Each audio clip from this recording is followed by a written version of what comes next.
Artigo 107. O advogado tem direito a, inciso 1, examinar em cartório de fórum e secretaria de tribunal, mesmo sem procuração, autos de qualquer processo, independentemente da fase de tramitação, assegurados a obtenção de cópias e o registro de anotações, salvo na hipótese de segredo de justiça, nas quais apenas o advogado constituído terá acesso aos autos. Inciso 2. Requerer como procurador vista dos autos de qualquer processo pelo prazo de 5 dias. Inciso 3. Retirar os autos do cartório ou da secretaria pelo prazo legal, sempre que neles lhe couber falar por determinação do juiz nos casos previstos em lei. Parágrafo 1º. Ao receber os autos, o advogado assinar a carga em livro ou documento próprio. Parágrafo 2º. Sendo o prazo comum às partes, os procuradores poderão retirar os autos somente em conjunto ou mediante prévio ajuste por petição nos autos. Parágrafo 3º. Na hipótese do parágrafo 2º, é lícito ao procurador retirar os autos para obtenção de cópias pelo prazo de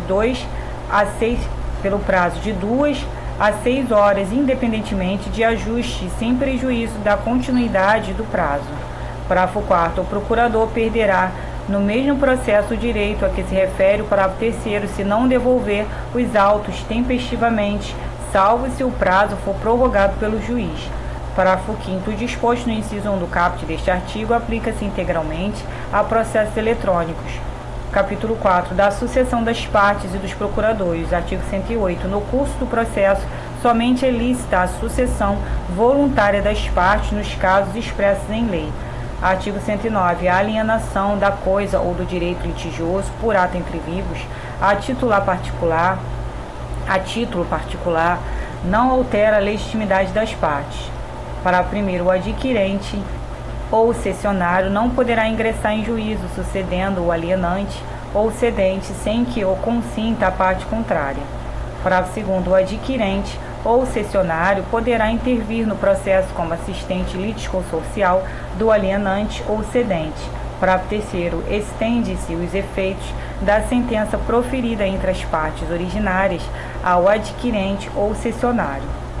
Artigo 110. Ocorrendo a morte de qualquer das partes, dá-se-á a sucessão pelo seu espólio ou pelos seus sucessores, observado o disposto no artigo 313, parágrafo 1º e 2º. Artigo 111. A parte que revogar o mandato outorgado a seu advogado constituirá no mesmo ato outro que assuma o patrocínio da causa. Parágrafo único. Não sendo constituído novo procurador por prazo de 15 dias, observar-se-á o disposto no artigo 76. Artigo 112. O advogado poderá renunciar ao mandato a qualquer tempo, provando na forma prevista neste Código que comunicou a renúncia ao mandante, a fim de que este nomeie sucessor. Parágrafo 1º. Durante os 10 dias seguintes, o advogado continuará a representar o mandante, desde que necessário para lhe evitar prejuízo. Parágrafo 2º. Dispensa-se a comunicação referida no caput quando a procuração tiver sido outorgada a vários advogados e a parte continuar representada por outro, apesar da renúncia. Título 2 do litisconsórcio. Artigo 113. Duas ou mais pessoas podem litigar no mesmo processo em conjunto, ativa ou passivamente, quando, inciso 1, entre elas houver comunhão de direitos ou de obrigações relativamente à lite. Inciso 2, entre as causas houver conexão pelo pedido ou pela causa de pedir. Inciso 3, ocorrer afinidade de questões por ponto comum de fato ou de direito.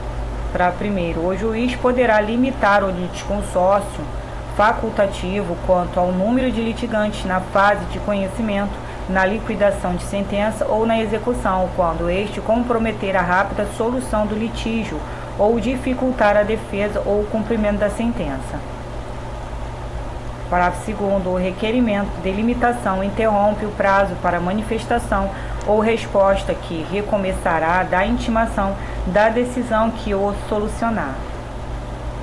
Artigo 114. O litisconsórcio será necessário por disposição de lei ou quando, pela natureza da relação jurídica controvertida, a eficácia da sentença depender da citação de todos que devam ser litisconsortes. Artigo 115. A sentença de mérito, quando proferida sem a integração do contraditório, será, inciso, nula se a decisão deveria ser uniforme em relação a todos que deveriam ter integrado o processo. Inciso 2. Ineficaz nos outros casos, apenas para os que não foram citados. Parágrafo único. Nos casos de litisconsórcio passivo necessário, o juiz determinará ao autor que requeira a citação de todos que devam ser litisconsortes dentro do prazo que assinar, sob pena de extinção do processo.